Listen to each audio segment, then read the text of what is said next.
Salve, amigas e amigos da filosofia, bem-vindos a essa live Conversações Filosóficas, 15 horas, 17 horas e alguns minutos, quinta-feira. Estou com a Priscila Copelo aqui comigo, um prazer grande recebê-la aqui. Ela tem um canal também, Pensamento em Movimento, bem bacana. Já tem algumas coisas lá no YouTube, também no Face dela, ela vai colocando, né? E depois, então, já fiquem convidados aí para dar uma espiada lá no canal dela. Ela é pesquisadora de Foucault e filosofia antiga, vai falar sobre ética e política a partir de Michel Foucault, pesquisadora da UFRJ.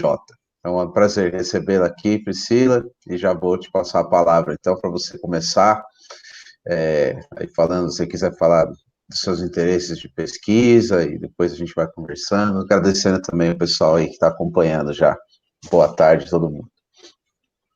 Tô vendo aqui. Oi, gente. Boa noite, né? Sei lá, já boa tarde. É bom estar aqui no seu canal, Caio. E prazer estar aqui. Eu também tenho um canal que eu entrevisto pessoas, então a gente nunca está nesse lugar de ser o entrevistado, né? Então é legal estar desse lado de poder estar aqui, né? Tem o Eric, Alex, todo mundo lá do grupo de pesquisa, pessoal que acompanha o grupo. Eu tô com um grupo, né, já fazendo a divulgação, que você até apresentou, um grupo que acontece nas quintas-feiras, 5 horas da tarde. A ideia é a gente trazer um pesquisador para apresentar trabalhos, para debater. Então, eu tô com esse espaço. Na descrição aqui do vídeo tem o meu canal, os links, né, também para participar do grupo do Telegram, que acabou que lotou o grupo do WhatsApp, então a gente teve que migrar para o Telegram. Então, estou com esse grupo no Telegram. Quem quiser receber informações do grupo de pesquisa, né, que a gente está fazendo esse debate toda quinta-feira. Estou tentando trazer cada dia uma semana, uma pessoa nova, né, uma pessoa para falar da pesquisa. E já fazendo a divulgação, o dia que você foi, a sua fala foi incrível. Tá lá no canal também. Você falou sobre literatura, sobre clínica, sobre morte. Então foi maravilhoso, foi um debate incrível. Então são esses momentos assim de encontros filosóficos e de debates que a gente está querendo manter e salvar, né? Registrar esses momentos e salvar para quem perdeu poder assistir depois. Então, assim, um projeto muito legal que eu estou desenvolvendo, que é o canal, o Pensamento em Movimento, me fez conhecer muitas pessoas legais, muitos pesquisadores incríveis, pesquisas que eu aprendi muito também, e é muito legal estar podendo falar sobre isso, porque eu acho que o canal ele reflete muito o que eu acho importante. Então, assim, o canal ele tem vários debates sobre a questão da educação. Então, eu conversei com sociólogos da educação, tem o Leonardo, tem o André da Sociologia da Educação, tem a Patrícia também, que é do Acontece no IFIX, que está fazendo as lives também dos estudantes do IFIX. Então, assim, já falando coisas que aconteceram nessa quarentena, que foram totalmente inesperadas, né? Então, poder conhecer você também, que a gente só se conhece via internet. Teve o grupo do LEFA, da UFC, da Universidade Federal do Ceará. Conheci o Alex, conheci o Lucas, que esteve aqui, que eu vi a fala que ele fez aqui também, que também foi incrível. Então, várias pessoas que eu conheci pela internet, eu conheci por causa da quarentena e por causa desse distanciamento social que fez com que a gente saísse dos nossos quartos e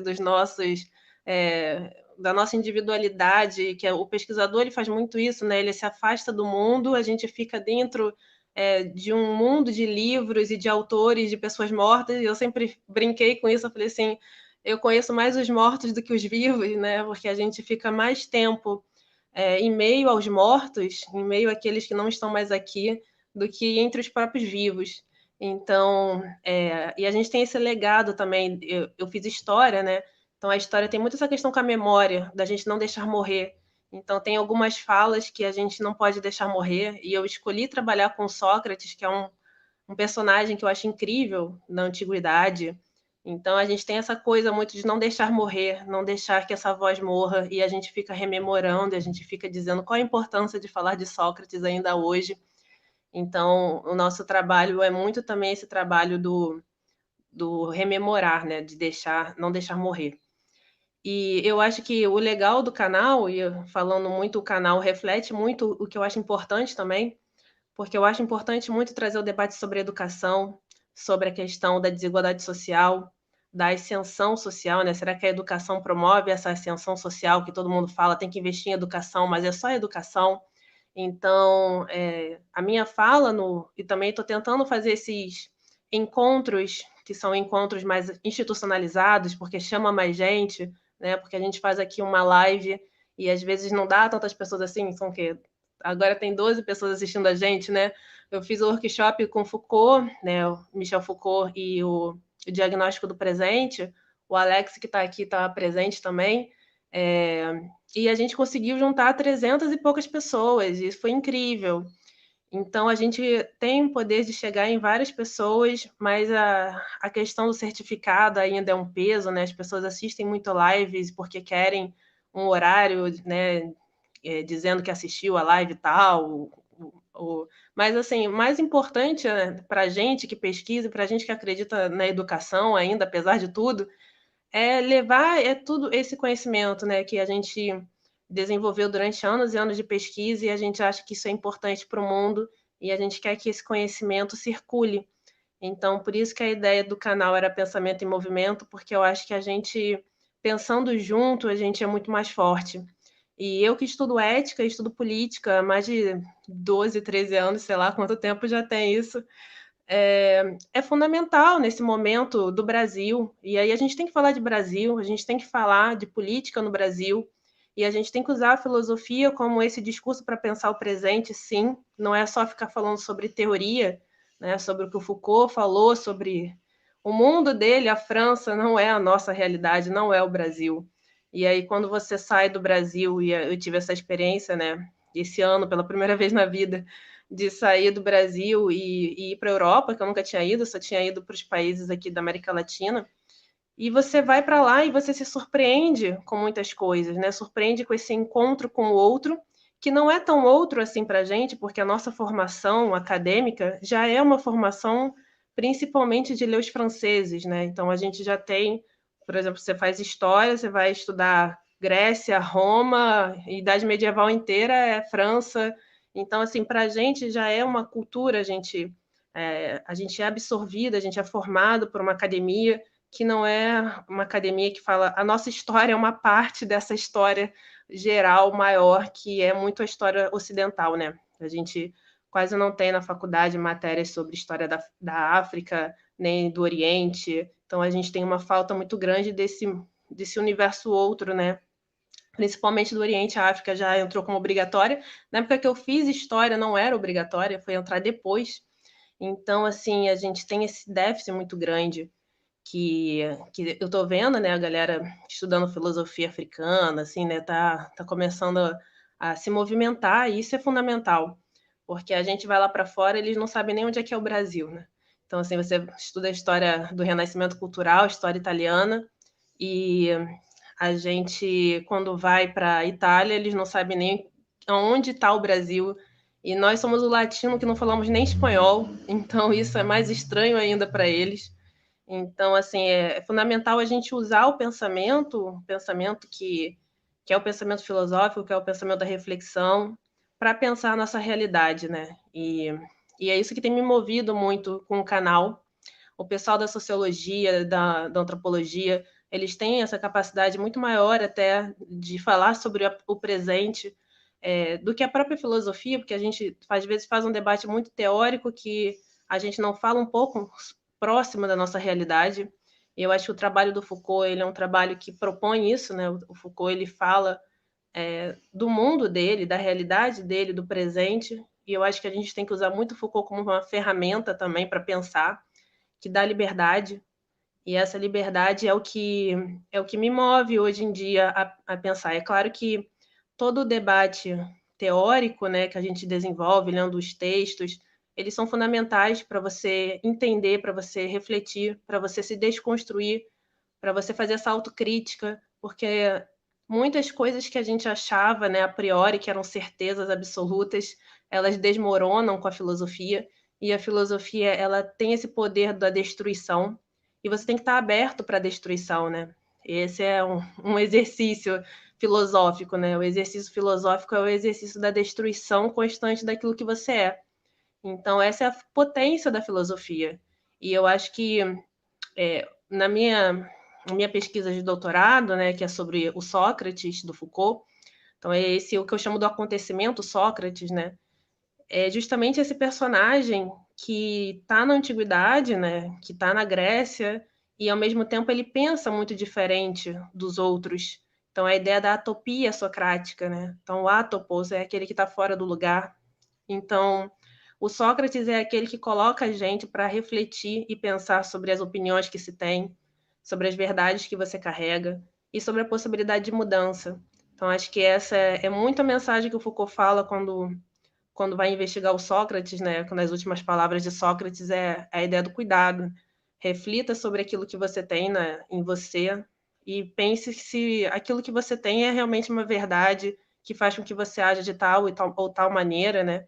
Então, essa ideia da vida refletida, que já é um debate da filosofia antiga, e como os textos de Platão, eles são incríveis, né?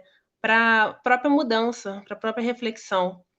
Então, um dos projetos, né, que eu estou tentando desenvolver agora, anunciando aí para ver quem se anima a juntar comigo, é justamente esse projeto de, olha, vamos criar um grupo juntos e vamos pensar, refletir junto, porque os textos, eles provocam mudança. Então, você lê um texto de Platão, você não sai igual. Assim, você sai transformado, porque é um diálogo. E aí é aquela coisa, você não precisa de muita coisa na filosofia, você precisa escrever um diálogo, sabe? Porque o pensamento, ele é diálogo, né? Você está dialogando o tempo inteiro. Então, você se desconstrói no diálogo com o outro. E aí, quando você está lá lendo o diálogo de Platão, e um dos personagens, às vezes, tem a mesma opinião que você, e aí você passa por esse mal-estar, né? Mal-estar de ser colocado em questionamento, das suas verdades serem questionadas, e você tem que suportar a dor dessa aporia, né? Porque essa é a dor filosófica, né? A dor de não saber a verdade. Então, essa é a dor, e a dor que você tem que suportar quando você encontra algo que é da ordem do insuportável. Quando você vê uma verdade no mundo, uma coisa que te rasga, né? Então, essa o espanto filosófico, né? Você tem que ter esse espanto com o mundo. Esse mundo é o lugar do mal-estar, esse mundo é o lugar de alguma coisa nesse mundo que provoca um mal-estar incrível e você não consegue nem dizer isso, nem compartilhar. Então, é uma coisa muito que o Heidegger fala, né? Que talvez o que nos torna mais singulares, né? Se a gente pode falar de alguma singularidade nesse mundo, é o que causa estranhamento, é o que te causa mal-estar, e é o que faz a gente ficar aqui repetindo e falando sobre aquilo que nos causa esse mal-estar com o mundo. Então, a filosofia é esse lugar do mal-estar, esse lugar do desconforto, esse lugar de suportar a dor. Então, eu vejo que a antiguidade, os antigos, né, Platão, Aristóteles, eles estão falando sobre isso, eles estão falando desse mal-estar. E a gente, quando vai para os contemporâneos, eles também estão falando sobre isso, eles também estão falando do mal-estar. E o que me interessa muito nos trabalhos Foucaultianos é entender a ideia do acontecimento, né? Em determinado momento, alguma coisa acontece e muda a ordem anterior e entra uma ordem nova. Então, esse acontecimento, que é o que esbarra com o pensamento do fora, com a novidade, com o novo, com o pensamento diferente, é isso que eu acho que a gente, enquanto, vamos dizer, intelectuais, né? A gente que estuda os teóricos, estuda o mundo, estuda a história, a gente tem que se perguntar quando é que esse acontecimento vai acontecer para mudar as coisas, porque eu vejo muitas coisas do ordem do insuportável do mundo, né? A gente vive um país, e aí voltando para o Brasil, que eu acho que é uma coisa muito importante a gente destacar, que foi muito a minha fala no workshop do Foucault, que está lá no meu canal também, se alguém quiser ver, foi justamente falar sobre a ordem do insuportável, né? O que é insuportável hoje em dia? E aí eu trouxe muito os dados estatísticos, e eu acho que os dados estatísticos da realidade brasileira, eles falam muito e são assustadores, né? Os dados da desigualdade social, de você estar num país, né, entre os 10 primeiros mais desiguais do mundo. Você está num país em que você tem o Brasil está entre o segundo, né, não sei exatamente qual, mas a última pesquisa que eu vi era o segundo entre mobilidade social, ou seja, o segundo pior em mobilidade social. Você leva 9 gerações para você sair da camada mais pobre até alcançar a camada média da sociedade, ou seja, 9 gerações. Então, é muito tempo, a gente só perde para a Colômbia. Então, assim, a gente vive um dos piores países do mundo. E aí a gente ainda tem uma desigualdade que é de gênero, uma desigualdade que é de raça, e a gente tem os super ricos no Brasil, né, que são 5 pessoas que detêm a renda de quase metade da população brasileira. Então, assim, a gente tem uma desigualdade que é absurda. A gente tem os lucros dos bancos que são milionários. Então, nesse período de crise, entre julho e agosto, os bancos lucraram bilhões. E como é que a gente pode lidar com isso no campo da ética, no campo da política? Se a gente entende que o governo, né, a ideia do governo das pessoas, o governo dos outros, né, deve ser o governo que vise a finalidade do bem de todos. E aí, como é que você tem uma minoria que tem o governo que beneficia ela e uma maioria sendo excluída de tudo isso, né? E é uma grande maioria. E como é que essa grande maioria deixa isso acontecer? Né? E aí me vem o texto muito do La Boétie, né? Que é o discurso da servidão voluntária. Por que, que você tem que é um tirano, né? O tirano, que esse tirano manda e faz o que ele quiser com todos, né? E aí como é que esse todos deixa isso acontecer? E aí a teoria do La Boétie é justamente porque as pessoas, elas um dia querem ser esse cara que manda em tudo e que tenha tudo. Então, até a gente se subjetivar numa outra forma de sujeito, que não quer isso, que não quer a desigualdade, que não quer que a gente tenha 100 milhões de brasileiros que não têm rede de esgoto, não têm água encanada. Nós somos 209 milhões de pessoas. 100 milhões é quase metade da população. E aí, quando a gente fala de perda de direitos trabalhistas, reforma tributária, a gente está falando para um pequeno grupo que tem o privilégio de ter carteira assinada, porque a maioria dos trabalhadores brasileiros não tem. A maioria dos trabalhadores brasileiros são empresários, mas não são empresários porque querem, são empresários por falta de emprego e de oportunidade. Porque se você perguntar para grande parte das pessoas que vão fazer um empreendimento, elas não iriam nem querer fazer um empreendimento, porque as pessoas empreendem no Brasil com uma taxa de juros que os bancos cobram altíssima. Você vai abrir um negócio, pede um empréstimo no banco, você virou escravo no banco por resto da sua vida. Então, é essa questão do governo, é essa questão da política, que a gente, enquanto pesquisador de ética e política, a gente tem que dizer que está errado. Assim, a gente tem que dizer, olha, isso não, isso a gente não quer ser governado dessa maneira, né? Que é muito a posição lá do Foucault no livro, no texto A Crítica, né? Quando ele fala por um governo outro, né? Por um governo que desta forma eu não quero ser governado. Então, eu acho que a gente, dos intelectuais, vamos dizer assim, né? A gente que tem um privilégio também, né? A gente tem que entender o nosso privilégio de ter feito um mestrado, um doutorado, de ter estudado na universidade pública. Eu sei que é um privilégio. 75% dos alunos do ensino superior estão na rede privada. E a rede privada de ensino que não tem grupo de estudos, que não tem, muitas vezes, a possibilidade de debater um livro, porque as faculdades trabalham muito privadas, né? Trabalham muito com apostila. Então, a gente é privilegiado, sim. A gente teve um ensino de qualidade. E talvez esse ensino de qualidade não exista daqui para frente, porque o projeto do governo é de privatização. O projeto do governo é de acabar com as universidades públicas e que as universidades privadas elas cresçam cada vez mais. E aí você tem lá o Paulo Guedes, né, nosso ministro da Economia, e a irmã dele, a Elizabeth Guedes, como a representante da Associação das Universidades Privadas.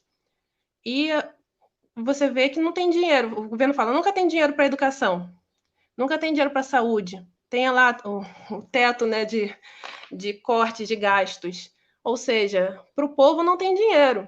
Mas a primeira ajuda emergencial que o governo deu foi de 1,2 trilhão para os bancos, para ajudar os bancos a sair da crise.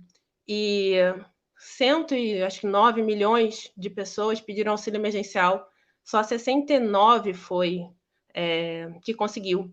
Então, assim, a gente tem que falar de política. A gente tem que falar que a gente não quer esse governo, que é o que o Rancière fala, né? A democracia ela não existe. A democracia ela não é somente o direito de você votar, é o direito de você participar das leis, é o direito dessas leis representarem os seus interesses. O que a gente tem é uma oligarquia. A gente tem uma elite oligárquica, que é uma elite agrária, é uma elite banqueira, é uma elite, né, do agronegócio, latifundiários, das empreiteiras. E são eles que mandam no Brasil. E a democracia, ela funciona se eles querem que ela funcione. Se qualquer reforma mais progressista for para frente, eles dão um golpe, eles tiram, como tiraram várias vezes na história. Então, assim, a gente tem uma democracia muito frágil. A gente não tem uma democracia. Se você for para a rua manifestar, vai vir a polícia e vai te mandar para casa. Então, assim, a gente tem que falar disso. Eu acho que isso, para mim, no caso, eu vejo, né? Porque é muito triste você ver as pessoas querendo ascender socialmente, e o Brasil, nessa período de crise, vai ter, né, milhares de pessoas indo para baixo da linha da pobreza. E o que o governo faz? E o governo ele é um distribuidor de dinheiro, ou seja, a gente paga impostos. Aonde ele está botando esse imposto que a gente paga? Então, é um desvio de finalidade, né, que a gente chama do governo, que perde a sua finalidade. A finalidade de governar para todos, ele não governa para todos, ele governa para um pequeno grupo de pessoas, que são as pessoas que estão ali. Porque se você olhar, a nossa democracia não é representativa. A maior parte dos brasileiros são de negros e são de mulheres. Não tem negros e mulheres nesse governo. Então, assim, é impossível a gente defender isso. Assim. Minimamente, racionalmente falando, não tem como você defender isso como um bom governo. Isso não é um bom governo. E aí, claro, no ensino superior, só né, a gente tem 75% estão na universidade privada. Então, pouquíssimas pessoas estão na universidade pública no ensino superior.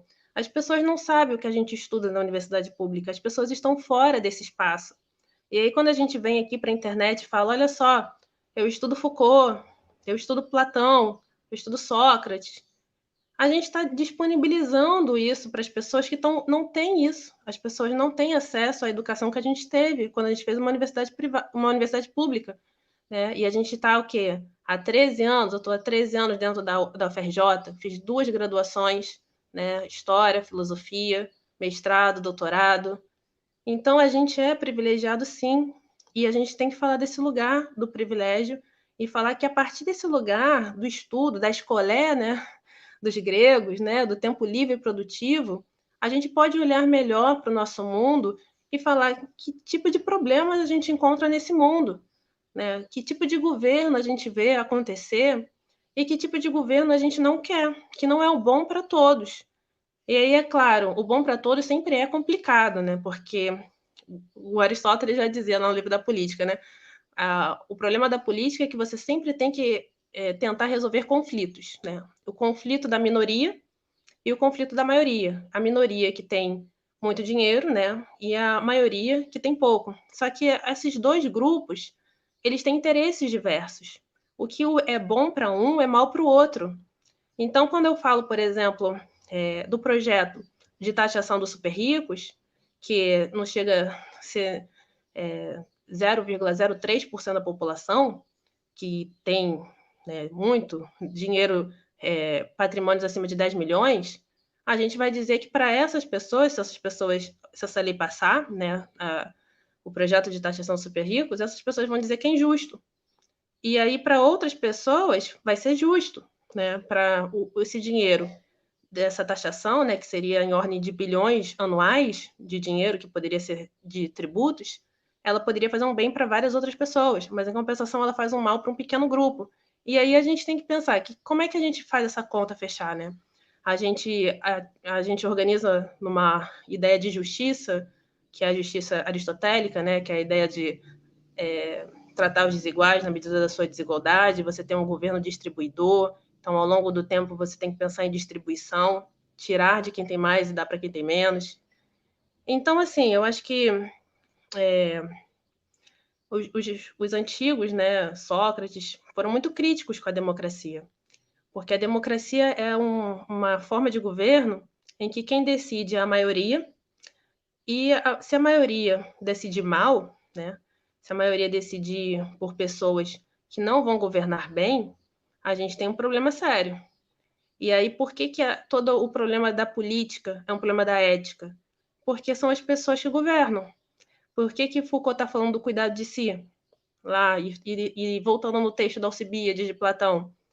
Porque o Alcibíades quer governar a cidade, mas o Alcibíades não faz a menor ideia do que é a justiça, de como deve agir bem, o que é o agir justo, como é que deve ser as leis, como é que você leva em conta os interesses da minoria que tem pouco, que tem muito dinheiro e a maioria que tem pouco, como é que você distribui essas riquezas, como é que você... O mundo é desigual. E o lugar do Estado, o lugar do governo, seria transformar esse mundo num lugar melhor para as pessoas. E aí sim, esse governo ele tem que agir de alguma maneira, de alguma maneira que seja boa, eficiente, que seja justa. E o Alcibiades é um jovem ambicioso que só quer o status, só quer o poder. E mesmo ele sendo da elite, mesmo ele tendo educação, ele não teve uma boa educação. Então a questão, quando a gente fala de educação, e quando a gente fala de ética, a gente fala de política, a gente tem que pensar que tipo de educação a gente quer dar para as pessoas, tendo em vista que são as pessoas que vão governar. Porque o Estado não é um ente à parte da sociedade. O Estado faz parte da nossa sociedade. Se a gente tem corrupção no Estado, é porque a gente tem uma sociedade corrupta.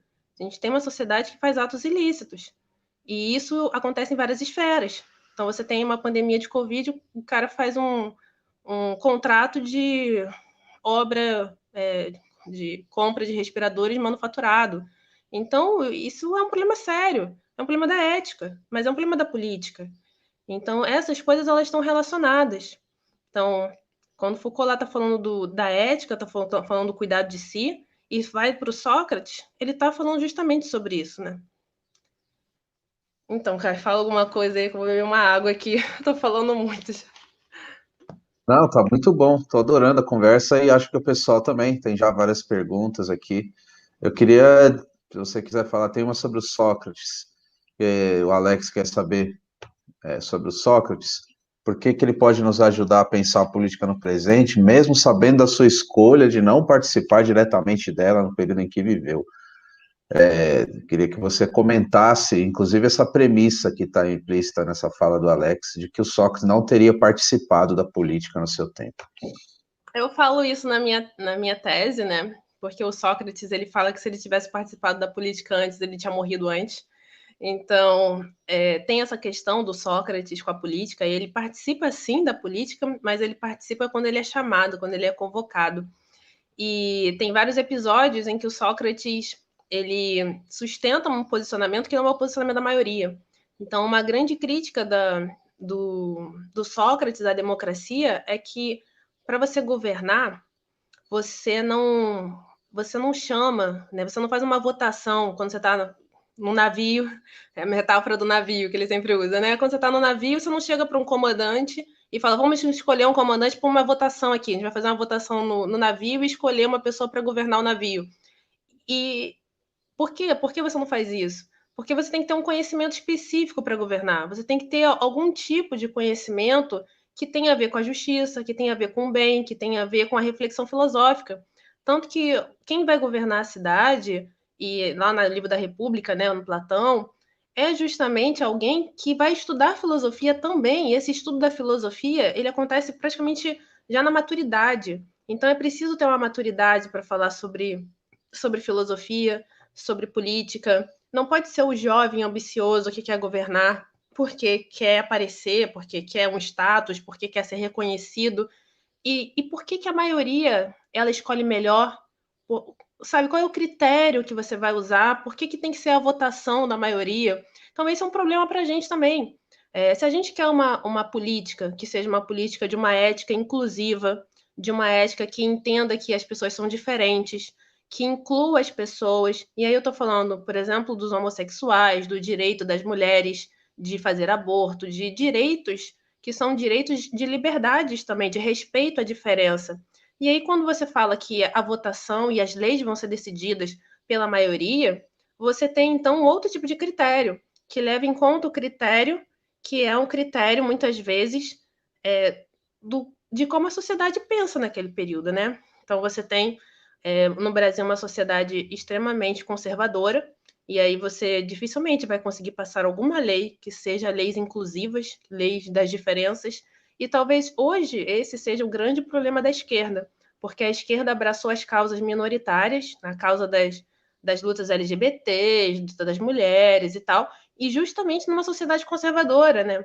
Então é muito difícil para a esquerda alcançar o poder, porque ela já está representando tudo que a sociedade conservadora brasileira não quer. E aí, ao mesmo tempo que você tem uma crise, como a gente tem uma crise hoje, o que mais expande são as igrejas, e as igrejas com discursos conservadores. Então, como é que você tem um governo mais progressista se os progressistas não são a maioria? E se a gente está numa democracia, quem é eleito é a maioria? Então, assim, ou a gente pensa numa nova forma de governo, que não seja um governo democrático, no sentido de ser votação pela maioria, já que se queremos um governo progressista, a gente pode pensar numa outra forma de governo, uma outra forma de participação, e isso a filosofia faz, né? A filosofia política era a filosofia que criou formas de pensar, criou formas de... e defendeu isso, né? A gente vê lá com Rousseau, a gente vê com Hobbes, a gente vê eles criando formas ali e defendendo teorias de governo, né? A gente vê o Sócrates sendo crítico à democracia. Por quê? Porque é você colocar sempre a decisão pela votação. E aí vamos criar um problema para isso. Será que a democracia e decidir sempre pela voz da maioria é sempre o melhor? Porque nós, progressistas, somos minorias. Nós, da ética inclusiva, com a diferença, somos minorias. Então é aceitar que sempre vamos perder. Eu falo aqui do Rio de Janeiro, que elegeu o Bolsonaro, né? Que elegeu o Eduardo Cunha, e outros tantos, que elegeu Crivella agora. Então, assim, não sei se vocês conhecem todos esses políticos, mas são conservadores, são pessoas que representam a maioria. E aí, se a gente é progressista, ou a gente se torna a maioria, né, ou a gente consegue se juntar, e aí a aposta, né, do poder, talvez, dessa junção de ir para as redes sociais, porque é um fenômeno também. O Bolsonaro ganhou a eleição indo para as redes sociais. Então, é um fenômeno da gente também ocupar esses espaços, porque se esses espaços não forem ocupados por nós, por pensamentos progressistas, por pensamentos inclusivos, eles vão ser ocupados por outras pessoas, que não são progressistas nem inclusivas, pelo contrário. Então, eu acho que, assim, e o que eu estou querendo muito fazer, né, nesse meu projeto de ter o canal, é criar uma rede de resistência mesmo. Então, assim, espalhem o Telegram, vamos fazer debate, vamos chamar pesquisadores da universidade. Eu sei que grande maioria das pessoas estão na universidade privada que não promove esse tipo de debate, que não promove esse tipo de discussão, que não promovem o pensamento da pesquisa acadêmica. Isso é muito da universidade pública, né? Então, assim, a gente sabe que coisas não acontecem na universidade privada e a maioria das pessoas estão na universidade privada. E a gente precisa que as pessoas tenham acesso à educação. E a gente que teve acesso à educação, a gente pode compartilhar isso, levar pessoas, né? Igual o Caio apresentou o trabalho dele, fez tanta gente pensar, refletir. É preciso que a gente crie uma rede de resistência, porque a gente vive uma democracia. Se a gente não mudar a forma de governo, se a gente vai continuar vivendo uma democracia, é importante que a gente se torne maioria. Assim, porque senão a gente vai perder a eleição o tempo inteiro. E aí a gente vai ser governado por pessoas que não representam aquilo que a gente acredita que seja o melhor. Porque aí a gente sempre vai perder no sentido de não ser maioria. Então, esse é um problema que o Sócrates coloca e que é um problema que persiste hoje em dia. Então, por isso que os antigos são tão atuais ainda para falar sobre os problemas. Eles fazem a gente refletir sobre o nosso lugar. E o mais legal do trabalho do Foucault, né, de trabalhar com uma genealogia, é fazer esse distanciamento. Né? A partir do distanciamento de eu ir até a antiguidade, eu consigo olhar melhor para mim, porque eu olho com o olhar da alteridade. Eu olho com o olhar da diferença. E eu consigo ver que, olha, esse problema aqui, ele ainda é possível falar desse jeito, né? Ainda é possível colocar isso como um problema possível para a gente. Uhum. Priscila, tem várias perguntas aqui também, além dessas, sobre a questão da atualidade dos antigos. Tem uma sobre a contemporaneidade também, que eu acho bem interessante. Você fala das redes sociais, modificou nossa forma de pensar em alguns aspectos, e a Genilce está perguntando o que você acha sobre a cultura do cancelamento, pensando esse discurso como forma de poder, partindo da compreensão de que Foucault, de que o conhecimento e o discurso são formas de poder. Gostaria que você pudesse discursar um pouco sobre a cultura do cancelamento na contemporaneidade. Tô olhando aqui a pergunta, peraí. Cultura do... eu, assim, eu tenho conversado com a Raquel Rocha, né, que não sei se você conhece, mas fez lá o workshop com a gente, e ela estuda muito essa relação das redes sociais, da cybercultura, e a gente está em meio a essas redes sociais, né, e a gente recebe muitas informações da nossa bolha, e é justamente o que os logaritmos, né, nos alimentam. Então, a gente, para ver esse outro, né, e esse outro que é a maioria, porque assim, a gente está na nossa bolha social aqui, a gente está na nossa bolha da filosofia, da história, da sociologia, das pessoas que compartilham do mesmo pensamento que a gente. E o que é interessante da filosofia antiga, por exemplo, é que o Sócrates vai na rua e conversa com qualquer pessoa. Né? Tem diálogo do Sócrates com o escravo, então tem diálogo do Sócrates com o estrangeiro. Então, o Sócrates é uma pessoa que o Foucault vai dizer que é o tavão, né? Que é aquele insetozinho que fica em cima dos animais que ele incomoda. E a gente, enquanto discurso filosófico, a gente tem que sair um pouco da nossa bolha e a gente tem que incomodar outras pessoas. Porque enquanto a gente estiver aqui na nossa bolha, na nossa zona de conforto, a gente não vai mudar provavelmente nada. Porque a gente vai estar falando entre nós, e era muito isso que acontecia dentro da universidade, né? Por que, que o Bolsonaro nunca entrou na universidade? Pelo contrário, né? Ele já foi expulso de algumas universidades públicas. Porque naquele lugar ele não entrava. Então, assim, se a gente pensar o cancelamento, ele já estava cancelado ali. Ele está cancelado entre a gente. A questão é que ele não é cancelado por muitas pessoas. Então, muitas pessoas defendem e acreditam que ele pensa. Então, essa ideia do Foucault, né? O Estado não é um ente à parte da sociedade. Então, pior do que o Bolsonaro é eleger o Bolsonaro, porque eu acho absurdo, né? E eu, como alguém que estuda teoria política, posso falar isso tranquilamente, que é um absurdo uma pessoa que defende tortura, defende torturador, defende ditadura militar, não diz que é ditadura, diz que é revolução. Eu acho que isso é uma afronta a muita gente que foi torturada na época da ditadura.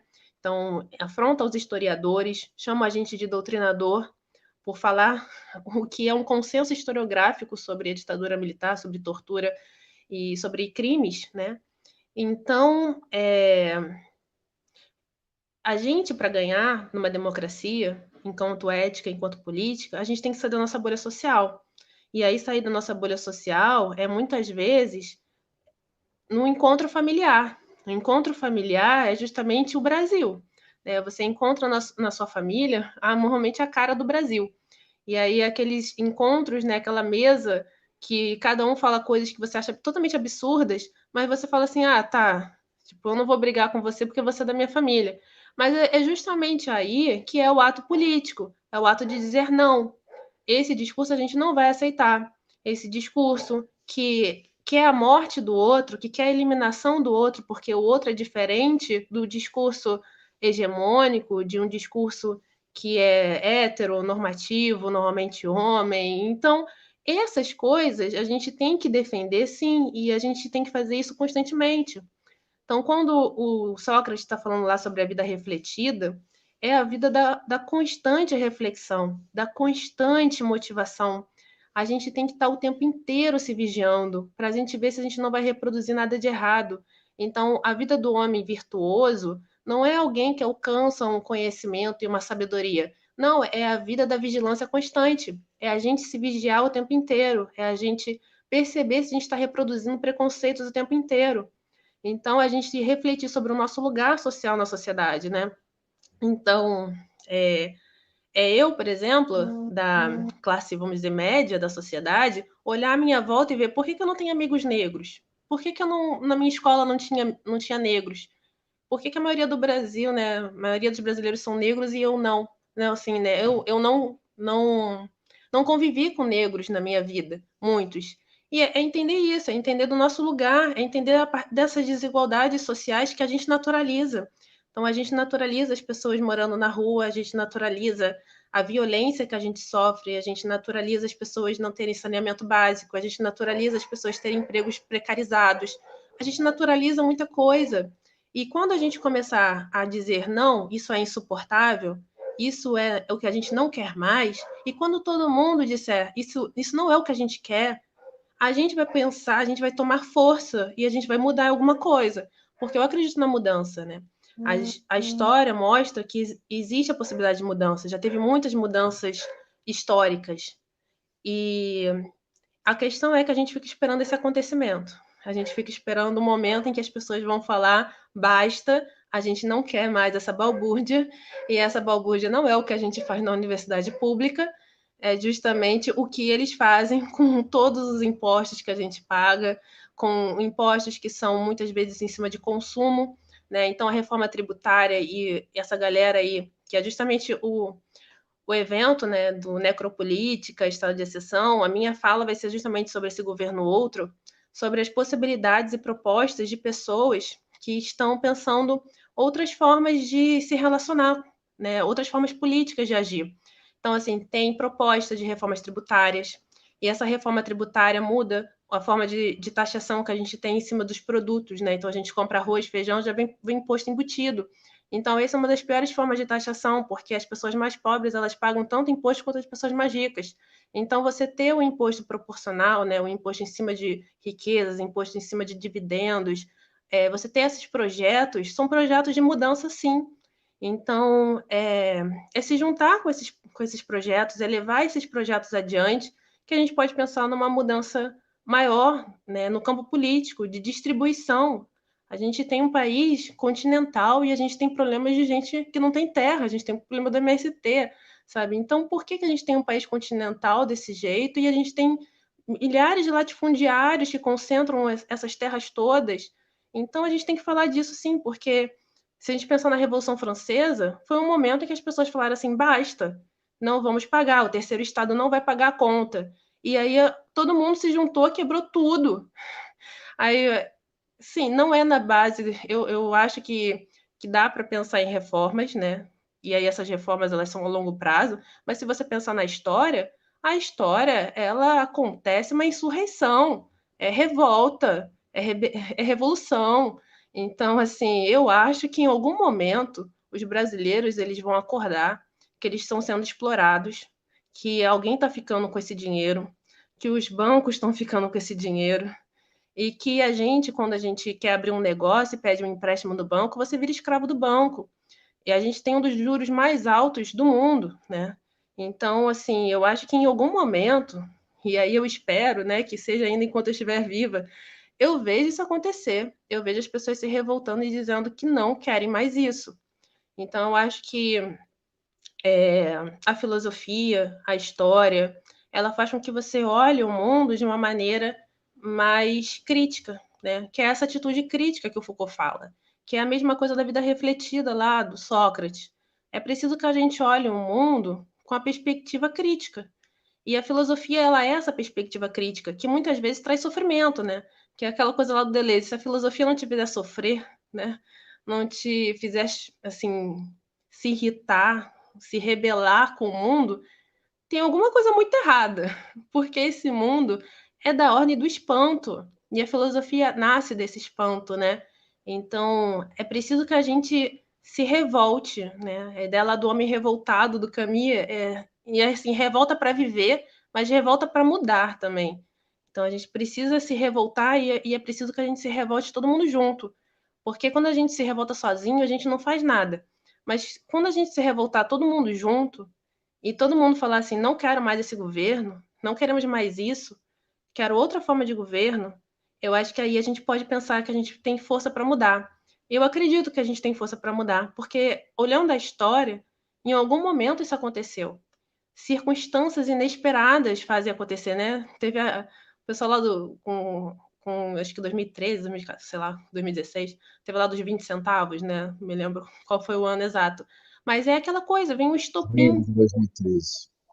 2016? 13, junho. Então, é um estopim. Então, é essa ideia do acontecimento, é inesperado. Eu acredito que isso vai acontecer. Mas a gente que já estuda isso, né, a gente já está vendo que, cara, uma hora vai explodir. Eu não posso acreditar que não vai explodir. Então, eu espero esse momento, desse acontecimento, e o que eu puder fazer para que isso aconteça, o que eu puder de ficar falando disso, né? Que é aquela coisa, né? A gente tem que falar do que nos incomoda. E assim, isso me incomoda muito. A desigualdade do Brasil me incomoda demais. E analisar a política, desde Aristóteles, é analisar a questão da desigualdade, a questão das relações de força, das relações de poder. Nós, enquanto professores, nós estamos na marginalidade disso tudo. Nós temos um ex, agora ministro da Educação, né, que queria tirar a filosofia e sociologia, dizendo se você quiser fazer filosofia e sociologia, você que pague por isso. Então, assim, a gente tem uma reforma do ensino médio que tirou a gente, filósofos e sociólogos, da, do ensino médio. Então, assim, a matéria continuou, né? O conteúdo continuou, mas não necessariamente você tem que ter uma pessoa formada na área dando aula daquilo.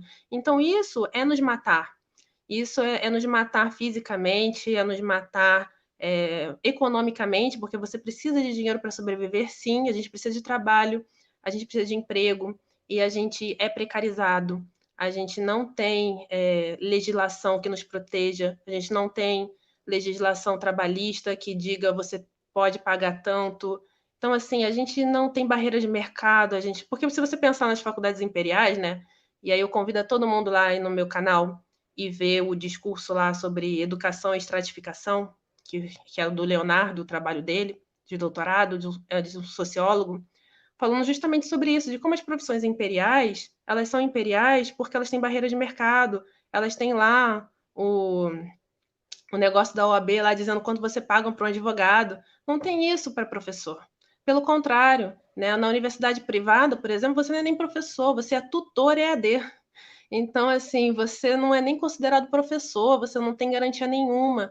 Então, a gente tem que falar da precariedade da educação. E por que a educação é precarizada? Porque que é um projeto, né? É um projeto que seja precarizado para que tudo isso aqui que a gente está falando, de dizer eu não quero, a gente tem força, a gente pode se juntar sim, porque na história mostrou que a gente pode se juntar sim.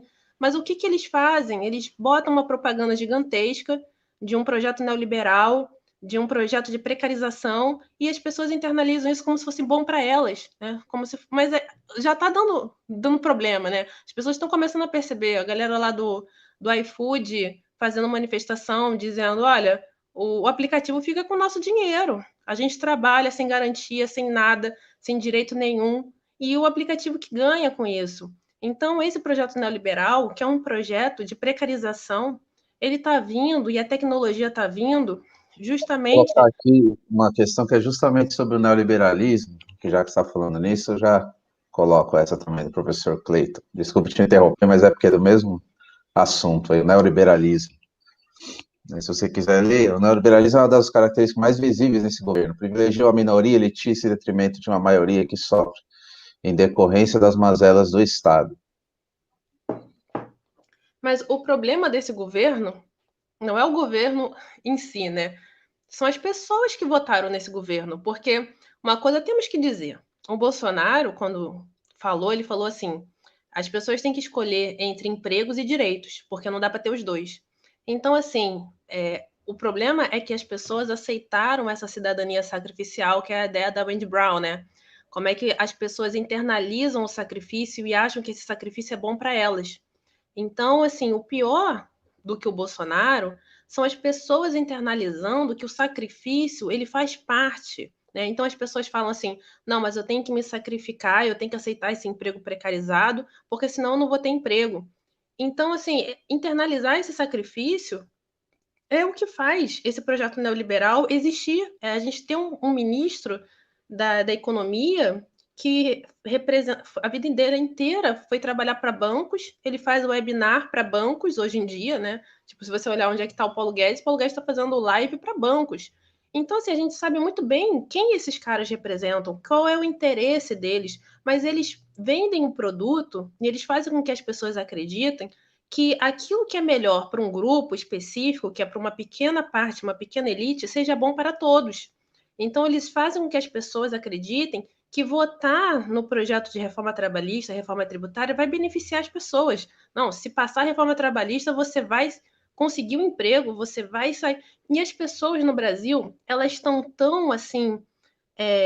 Na sobrevivência, que qualquer coisa que alguém fala que vai sair da miséria, que você vai melhorar um pouquinho a sua vida, você acredita. Então, assim, o problema também da democracia é que se você tem as pessoas erradas, né, no poder, com as intenções erradas, e com o Bolsonaro, por exemplo, que fez disparo em massa de mensagens no WhatsApp com notícias falsas, com fake news, ganhou a, a eleição falando de mamadeira de piroca, sabe? Tem umas coisas absurdas. E passou, e as pessoas acreditaram. E são pessoas próximas a você. É a pessoa da tua família, sabe? Então, assim, é, é incrível o poder desse marketing, o poder da persuasão. E é isso que, por exemplo, o Sócrates já falava com os sofistas, né? Qual o problema dos sofistas na democracia? Qual o problema da democracia? Que todo mundo pode falar o que quiser e eles podem convencer várias outras pessoas. E aí a verdade, ela não tem mais poder nenhum.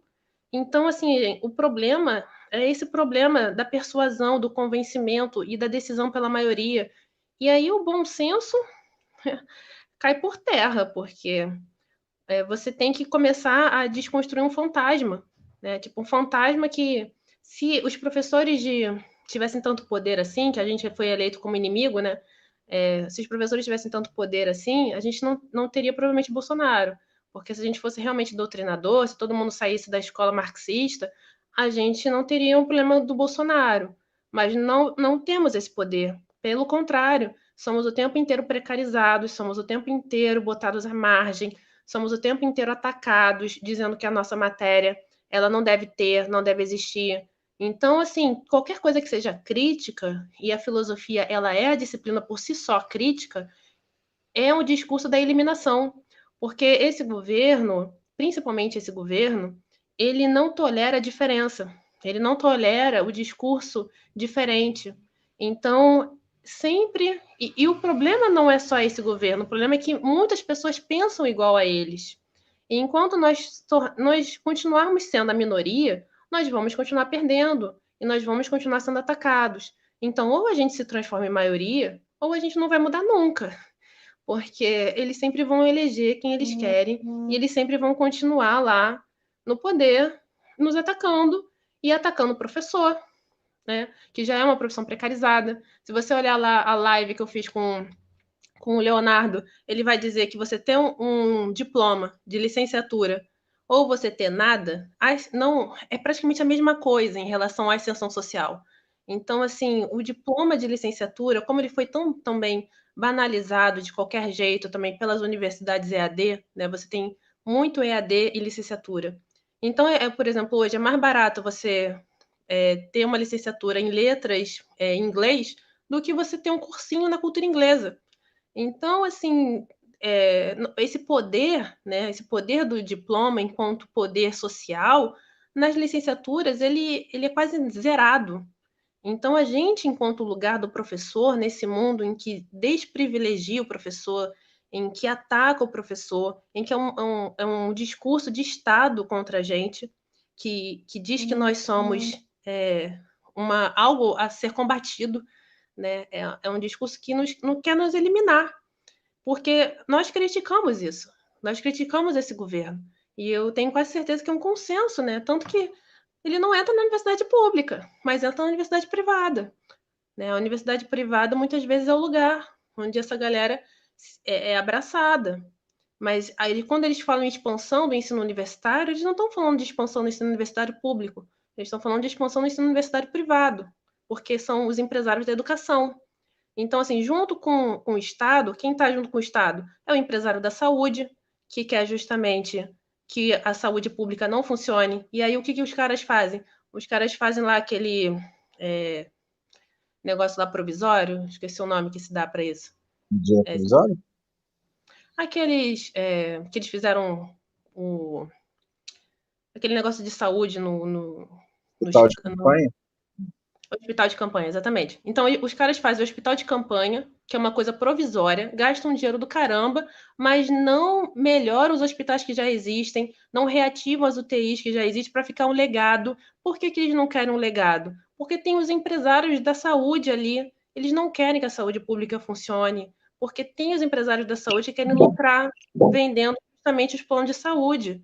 Por que não quer investir em universidade pública? Porque tem os empresários da educação ali do lado do Estado querendo que tudo seja privatizado. E aí, o que eles querem fazer também? Eles querem fazer isso no ensino básico. Eles querem dar um dinheiro para as pessoas e as pessoas colocam o filho numa escola privada. Então, esse é o projeto desse governo. É um projeto do Estado mínimo. É um projeto de que o Estado sai e vende o discurso neoliberal da meritocracia. E, tipo, olha, eu estou saindo daqui e você que fique por conta própria. E você que vai correr atrás, e se você fracassar, a culpa é sua. Então, internaliza a culpa na pessoa. Se você fracassar, a culpa é sua. Se você não conseguir ascender socialmente, a culpa é sua. E o Brasil é um dos piores países do mundo de mobilidade social. E aí, quando você começa a ver as estatísticas do Brasil de desigualdade, de mobilidade social, de possibilidade de ascensão social, você começa a ver como é que a gente vai fazer um Estado mínimo aqui? Como é que a gente vai adotar um projeto neoliberal? Absurdo. Então, assim, se as pessoas não começarem a ver que esse projeto é um projeto necropolítico, porque é um projeto de morte e de genocídio, porque é genocídio muito localizado, né? A gente sabe muito bem quem vai morrer na Covid e quem está morrendo de Covid. Teve até o outro lá da XP falou assim: não, agora a Covid já passou, porque agora só vai atingir os pobres. Ou seja, os pobres não são cidadãos, que é aquela coisa, né? Cidadão não, engenheiro civil, sabe? A gente tem uma demarcação na nossa sociedade que é uma demarcação de um legado escravocrata, né? Um legado da Casa Grande Senzala. Então a gente quer a diferenciação social. A gente brasileiro, né, no sentido a gente quantitativamente falando, né, acredito que nós somos talvez uma minoria, mas esse é o problema. Nós somos uma minoria numa maioria que tem um legado escravocrata, que tem um legado que fala, cidadão não, engenheiro civil, que tem as faculdades imperiais, que acha que as pessoas valem por onde elas moram, né? Uma pessoa aqui no Rio de Janeiro que mora na Zona Sul, ela vale mais do que quem mora na Zona Oeste, de quem mora na Zona Norte, né? Então a polícia entra com caveirão aqui na comunidade, mas a polícia não entra com caveirão em outros lugares. A polícia entra na casa das pessoas e mata criança e esconde o corpo, depois fala que é bandido, depois fala que não sabe o que aconteceu. Sabe, é um absurdo o que o Estado faz com a gente. E aí, muitas vezes, essas pessoas não têm o Estado para nada, porque o Estado não entra ali com saneamento, não entra ali com educação, não entra ali com nada, só entra ali com a polícia para matar pessoas. E esse é o Estado que a gente tem. E se a gente não achar isso absurdo, a gente nunca vai mudar isso. E a gente tem que achar isso absurdo com um monte de gente achando isso absurdo. Porque, assim, o Rio de Janeiro é um dos lugares mais violentos, assim, né? A gente sai, a gente não sabe se vai voltar. É um negócio assim. Se você mora no Rio e você nunca pegou um tiroteio, você não tá morando bem no Rio, assim, tipo. Com certeza, você já pegou algum tiroteio, já pegou algum assalto. Então, assim, a gente sofre violência o tempo inteiro. E, enfim, essa violência, ela tem muito reflexo dessa desigualdade social toda que a gente tem. E se a gente não falar sobre desigualdade social, não falar sobre distribuição de renda, não falar sobre precarização de empregos, a gente vai continuar vivendo isso. Essa vai ser a nossa realidade. Então, assim, a gente precisa criar redes de resistências, redes de dizer que tipo de governo a gente quer, né? Que tipo de governo que a gente quer daqui para frente. Um governo que pense não somente um grupozinho, uma elite, que já está ali bilionária. A gente quer um governo que pense o todo, né? Que pense o que é melhor para todos. Que seja realmente um governo que cumpra a sua finalidade. Mas, para isso, a gente precisa ser maioria. Né? A gente precisa alcançar essa maioria. Porque se as pessoas continuarem votando em governo só pela questão conservadora, a gente sempre vai ter, junto com o conservador, o neoliberalismo. Porque o neoliberalismo juntou com o conservadorismo e eles estão no poder aí há quanto tempo? Então, assim, é complicado a situação do Brasil com democracia e com as pessoas. E o problema da política é o problema da ética e é o problema da educação. E se a educação ela é tão devastada e tão precarizada, como é que a gente vai ter uma sociedade melhor, né? Então, o problema da ética, o problema da política, o problema epistemológico, né? É todo mundo junto. Faz tudo parte do mesmo contexto. Não sei, tem mais pergunta aí? Tem mais perguntas, sim. Eu vou colocar mais uma, ela é uma pergunta que ficou lá para cima, mas eu queria acrescentar com alguns outros elementos a pergunta sobre a banalização do mal, do Abdias Cantalice. E o acréscimo que eu faria é para a gente pensar, para além dessa ideia do mal, né, que é um conceito que a Arendt define, o Foucault não tem exatamente uma reflexão sobre o mal, ele também não usa o termo banalidade, ele usa o termo normalização, né? A sociedade, ela normaliza. Eu acho que essa é uma forma que eu costumo pensar, para a gente entender vários processos, né? Inclusive as epidemias, que o Foucault falou de várias delas e foi vítima de uma também. Ele falou da lepra, falou da peste, falou da varíola, viveu a AIDS, e agora estamos diante do Covid-19, né? E para cada uma dessas epidemias que ele falou, ele notou uma relação com uma certa estratégia de governo político, né, ou de gestão política da população, e no caso específico da varíola, entra em cena a ideia da vacina como inoculação, e ele percebe ali uma relação entre a varíola, a inoculação da própria varíola na população e um certo poder da vida que vinha surgindo, que vinha se normalizando, né, ali que ele chama de biopolítica, ou biopoder, e numa relação também com a economia, né, vai surgir uma forma econômica também, uma certa doutrina econômica, né, ali naquele momento, que é a fisiocracia, poder da natureza.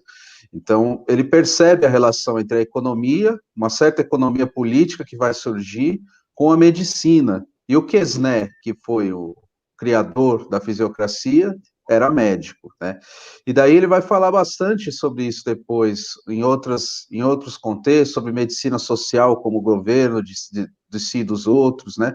Então, eu queria acrescentar a essa pergunta do Abdias sobre a banalização, né? A questão da normalização e a questão da medicina, coisa muito... Está o resultado principal. Desculpa, meu celular pitou sozinho aqui. Sobre essa questão atual que a gente está vivendo no coronavírus, né? E se você quiser falar sobre isso também, sobre coronavírus, enfim. Eu acho que eu não entendi muito bem a pergunta que você me fez, porque você falou de várias coisas A aqui. pergunta é, tá, deixa eu colocar de novo. A questão é a relação entre, para pensar o poder, a política atualmente, em tempos de crise sanitária. Aliás, crise é um termo que vem da medicina também, né?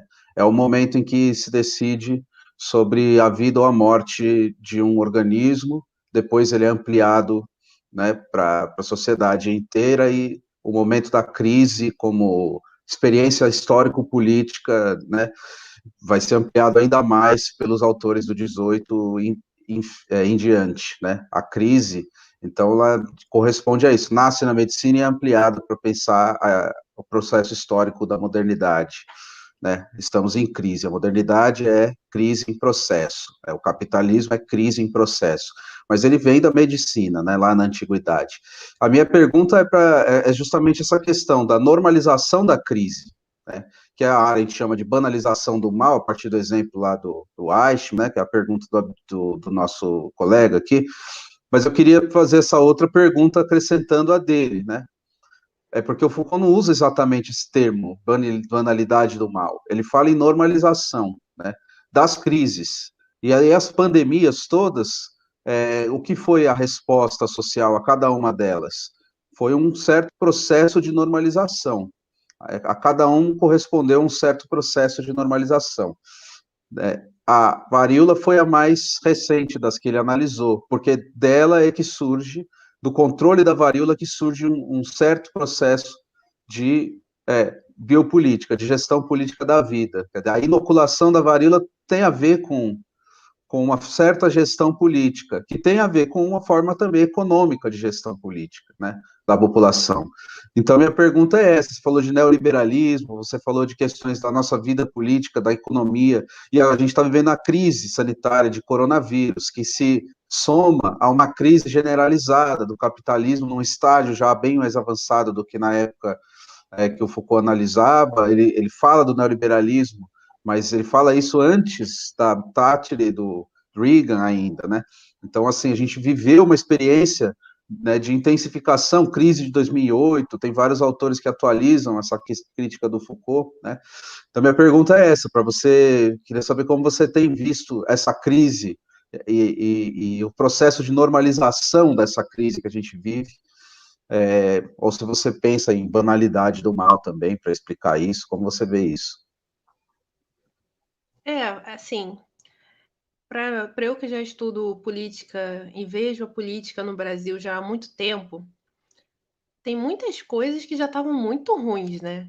E essa pandemia do Covid, eu acho que quando eu vi, né, a atitude dos outros países em relação ao Covid, em relação à intervenção, em relação a falar, não, a gente vai prover que as pessoas fiquem em casa, a gente vai pagar o salário das pessoas, né?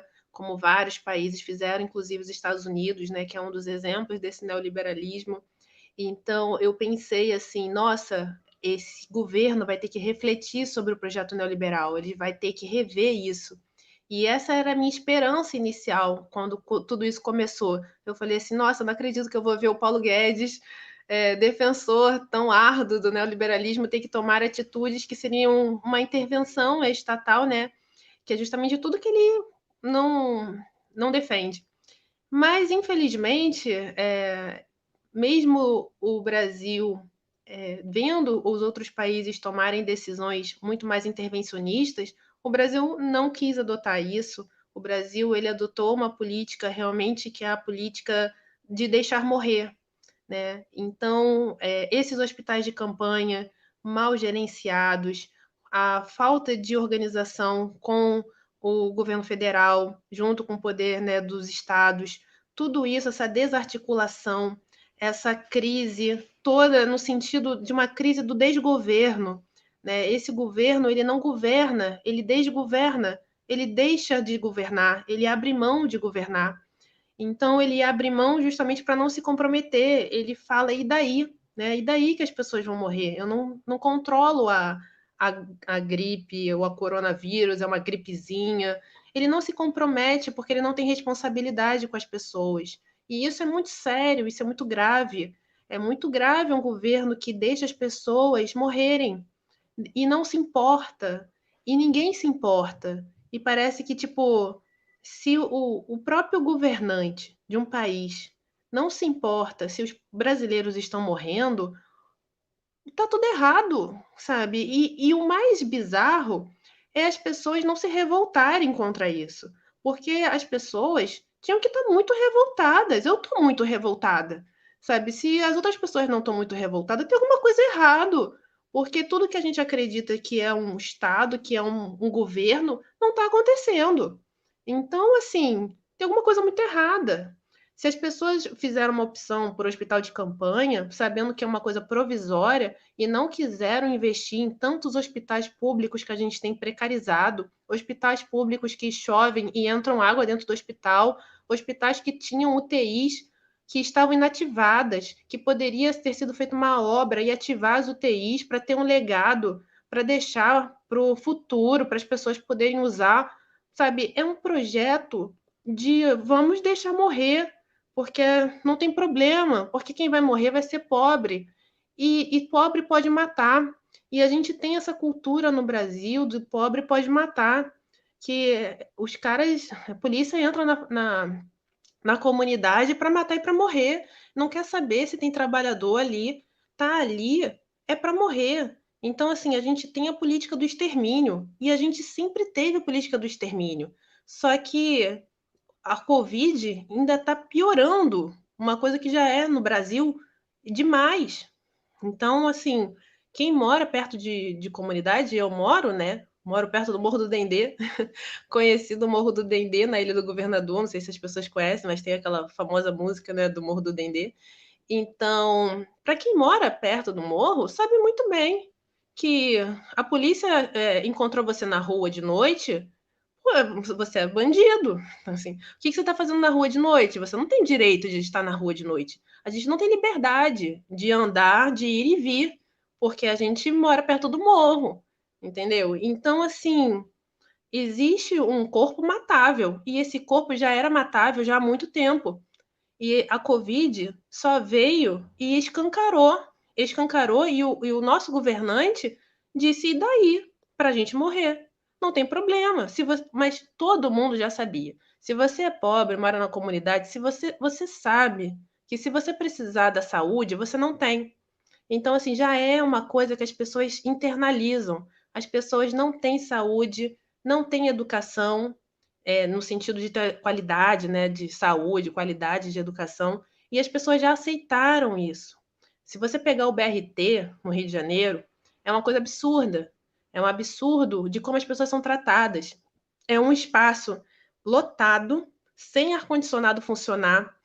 É impossível viver. Assim, é impossível o BRT. O BRT ali é uma coisa surreal, assim, na hora do rush que eu tô dizendo, né? Então, assim, eu já entrei no BRT e já pedi para sair. Já falei assim, cara, eu vou sair porque eu tô passando mal, porque não tinha ar-condicionado, e é aquele ônibus que teoricamente é para funcionar ar-condicionado, e é todo fechado, não tem janela, né? E aí é lotado. Então, assim, as pessoas já são tratadas igual bicho, né? E a ideia do navio negreiro. A gente ainda é navio negreiro, a gente é um país extremamente desigual. O nosso governo é um governo que atende o interesse das empresas de transporte. Mas ninguém quer fazer lá, abrir a caixa preta da empresa de transporte para dizer por que a passagem é tão cara. Por que a gente tem uma passagem tão cara no Rio de Janeiro? Por que a gente é tratado tão mal assim? Por que não se adota sistema ferroviário? Porque a gente é muita gente. Não vai dar certo esse negócio de ônibus. Mas já estava na cara que não ia dar certo. Mesmo assim, eles fizeram. E assim, pobre não tem tempo para se rebelar, porque ele pode perder o emprego. Então, se a situação já é precarizada, pode ficar mais precarizada ainda. Então, as pessoas elas também não se revoltam, porque ela justamente já está ruim. As pessoas têm medo de piorar, porque a gente está na sobrevivência. A gente está ali, é como se fosse a selva, né? Então, assim, as pessoas já sabem que elas estão vivendo no limite. E quem muitas vezes vai para roubar, matar, etc., porque já tá no limite. O cara já sabe. Então, assim, a nossa violência é muito cruel. E, assim, eu falo do Estado que é extremamente violento. Isso que eu falei para você. Assim, já peguei tiroteios incontáveis no Rio de Janeiro. Assim, incontáveis. Quantas vezes eu já passei por tiroteio. Então, isso marca a nossa vida. E isso marca a vida de quem mora em comunidade, que sabe que tem hora para entrar, hora para sair. Isso marca o policial entrar no baile funk e as pessoas serem mortas pisoteadas.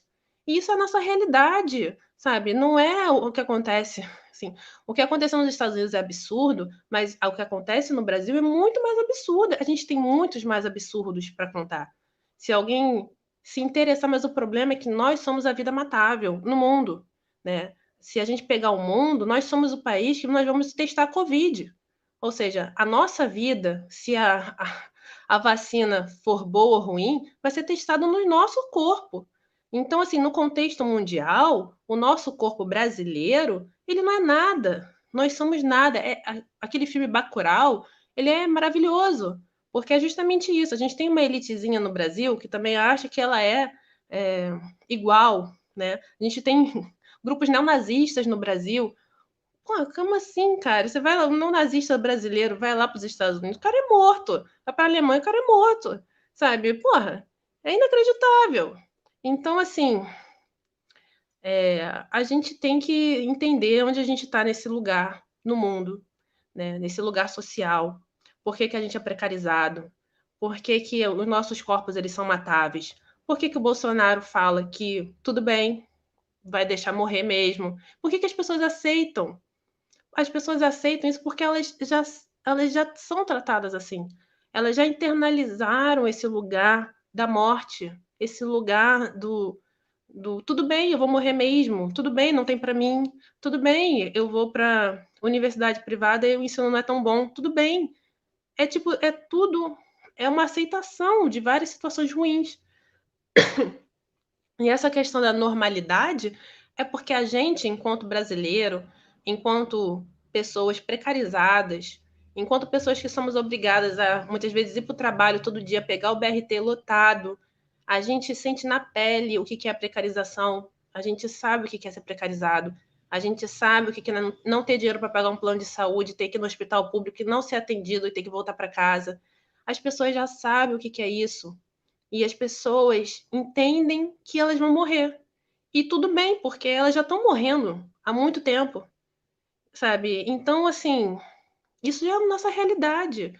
Quem não tá vendo isso é porque vive numa bolha. Não é possível, porque assim, eu vejo. Assim, quem não tá vendo isso, que a gente tá morrendo. As pessoas do nosso lado estão morrendo. Quem não tá vendo isso é porque tá muito privilegiado. Porque sabe? É uma necropolítica, não é nem biopolítica. Biopolítica é a gestão da vida, a gente é a gestão da morte, a gente sabe muito bem quem vai morrer. E assim, tem os melhorzinhos, a classe média tá melhorzinha, mas a tendência é cair. E aí é por isso que a gente quer tanto essa distinção social, porque a gente tem medo de cair. E aí é por isso que às vezes a classe média não defende, às vezes, políticas de inclusão, porque ela tá tão assim tentando sobreviver e com medo de perder o que ela conseguiu, que ela não quer a inclusão, porque a inclusão é mexer nisso. Só que o problema é que a gente tem que olhar para cima. A gente tem que olhar para quem realmente está ficando com o bolo e quem não está repartindo o bolo com ninguém. Não é o pobre que está lá embaixo, né? Então é justamente a galera que está lá em cima. É você ir num banco, pegar um empréstimo de 20 mil reais, no dia seguinte você já está devendo 400, né? Já está devendo 40, já dobrou. Ou seja, a gente tem um dos juros mais altos. Quem é que está ficando com o bolo? Não é, sabe? É entender quem são os verdadeiros, vamos dizer, inimigos, né? E entender quem de fato, aonde de fato é o problema. E justamente tentar melhorar isso. Porque se a gente não entender nem aonde está vindo o problema, se a gente achar que é normal a gente não ter saúde, não ter educação, se a gente achar normal que a gente pega um ônibus lotado e que ninguém se importa, e isso sim é o errado. Se a gente achar normal o policial entrar na casa dos outros e matar criança, isso está muito errado, sabe? E a gente precisa dizer que tipo de governo a gente quer. E a gente da academia, que estuda ética, estuda política, a gente precisa deixar isso muito claro. A gente precisa dizer, olha, a gente não quer ser governado dessa maneira. Existem outras formas. Então, assim, por um governo ou outro, porque existem outras formas de governar, não é essa. E é isso, sim, da filosofia, a gente não normaliza. Porque a gente tem uma noção histórica, a gente tem uma noção que a gente já viveu, né? A gente, no sentido da história humana, a gente já viveu vários tipos de governo, vários tipos de formas de governo. essa é apenas uma forma de governo, uma péssima forma de governo. A gente poderia estar vivendo um governo melhor. Então, é a gente levantar isso, a gente levantar os problemas. E a gente tem algumas soluções no sentido de pelo menos um outro caminho. É claro que sempre vai ter conflito, sempre vai ter problema, sempre vai ter dificuldade, porque todos os caminhos têm, porque é inerente à vida, né? Aquela coisa meio que o Nietzsche fala, a vida ela é em si também um problema no sentido do sofrimento, em sentido da complicação. Então, agonística, sempre vai ter. A questão é que a gente pode viver um pouquinho melhor. A gente pode viver um mundo talvez mais igualitário, um mundo um pouco mais inclusivo, né? Então, eu acho que é isso que a gente tem que brigar, porque quem está lá em cima, né, no sentido de quem está governando, e quem está privilegiado, quem está governando para os seus, para um pequeno grupozinho, uma pequena elite, não quer que o mundo mude. É o conservador, quer que tudo se conserve. Nós não estamos sendo beneficiados disso.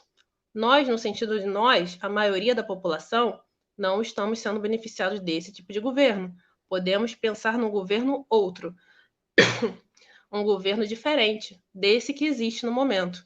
Então, colocar isso como uma proposta, e aí várias pessoas, vários grupos sociais, né? Você tem proposta da Oxfam, por exemplo, né, que é uma ONG. Você tem vários grupos se mobilizando e grupos dizendo formas diferentes, projetos de tributação. Eu mesmo ontem enviei e-mail para o nosso querido Rodrigo Maia, falando sobre a reforma tributária, né, que é um projeto, uma proposta que está sendo elaborada, e isso também eu vou falar lá no dia do evento do Foucault, da necropolítica, estado de exceção. Ou seja, como a gente pode talvez pressionar mandando e-mail, dizendo, olha, existe uma reforma, um projeto de reforma aqui, né, reforma de taxação dos super ricos, que está sendo elaborado. Ou seja, tem uma página, depois eu até posso botar a página aqui na descrição, te mandar o link, de galeras que estão pensando reforma tributária, né? Estudiosos, pesquisadores, professores, todo mundo assinando o projeto da reforma tributária para pensar a taxação dos super ricos, né? Então, assim, existem propostas de pessoas que estudam, que estão elaborando, que estão militando nesse sentido ativista. E a gente, eu acho que a gente, no sentido de que nós que não estamos desse lado do poder, né, que está sendo beneficiado, se nós não estamos desse lado, nós estamos do outro. Então, que estamos sendo prejudicados pelo mundo como ele é. E se nós podemos, então, lutar por um outro mundo, eu acho que a gente tem que fazer isso. E aí, sim, a gente tem que lutar todo mundo junto, porque sozinho não vai dar. Então, acho que é realmente tentar, ou a gente tenta virar maioria, ou a gente não vai ter, ou a gente pensa em outra forma de governo que não seja democracia. E aí a gente começa a divulgar isso, tipo assim, não, olha só, a democracia não deu certo, vamos pensar em outra forma de governo, né, sei lá, aquela coisa que o Platão falava, né, do governo do sábio, tem que ser um cara que vai ser formado, que vai estudar a vida inteira, aí a gente, sei lá, cria uma escola, sei lá, tô delirando aqui, mas a gente tem que pensar em outras formas de relações sociais, porque essa, do jeito que tá, não deu certo, assim, tipo, e não tá dando certo há muito tempo. Se alguém acha que tá legal, assim, não tá legal.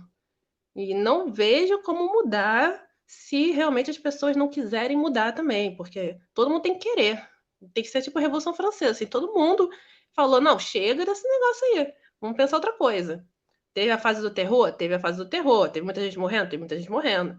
Mas alguma coisa mudou, né? Hoje, a França é um dos países mais igualitários, né? Tipo, pelo menos a desigualdade social não está lá presente como um problema para a França. Tem outros problemas, mas não é a nossa desigualdade, né? Então, a gente também, como um país que viu, né, a Revolução Francesa acontecendo, a gente começou a fazer coisas aqui para justamente evitar tudo isso, né? As elites já estão aqui mandando no país e evitando que as coisas aconteçam já há muito tempo. Então, desde, sei lá, fim do Império aqui, já teve todo um meio assim, né? Então, tem vários historiadores estudando história do Brasil falando sobre isso, né? Os Murilo de Carvalho, né? Os bestializados. Então, assim, você tem milhares de autores, historiadores falando sobre a história do Brasil e falando sobre como é que essa elite já está aí há muito tempo, né? Como é que essa elite já está aí? Tereza Cristina, né? Latifundiária lá do Ministério da Agricultura. Então, assim, é isso que a gente tem que ver. Quem é que está no poder? Quem é que está ocupando os ministérios? Ministério da Economia, o cara da vida inteira trabalhou em banco. Pô, para quem esse cara governa? Né? Que é o tal do desvio de finalidade do governo. Então, acho que isso tem que ficar evidente para as pessoas, né? E é esse o trabalho, talvez, do diagnóstico, né? Tornar evidente o que é tão próximo que a gente não consegue nem ver. Então, o nosso trabalho é tornar evidente as coisas. É mostrar para as pessoas o que, para mim, é evidente. Assim, para mim é muito evidente, muita coisa. Mas talvez não seja tão evidente assim para muita gente.